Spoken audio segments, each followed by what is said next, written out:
পাহাড় সমান অভিমান আর কষ্ট নিয়ে ওপারে চলে গেলেন আসিয়া।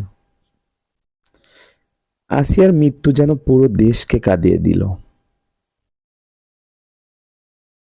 এবং সেই সাথে শিক্ষা দিয়ে গেল হাজারো লক্ষ কোটি বাবা মাকে যে তাদের সন্তানকে কেমন করে রাখতে হবে ভবিষ্যতে।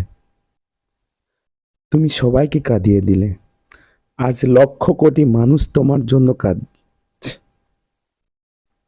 মহান আল্লাহ তাআলা যেন তোমাকে জান্নাতবাসী করেন। ওপারে ভালো থেকো মা। নিশ্চয় তোমার স্মৃতি ইতিহাসের পাতায় লেখা থাকবে এবং আগামী দিনের স্লোগান হবে, তুমি কে আমি কে, আসিয়া আসিয়া। তুমি কে আমি কে, আসিয়া আসিয়া।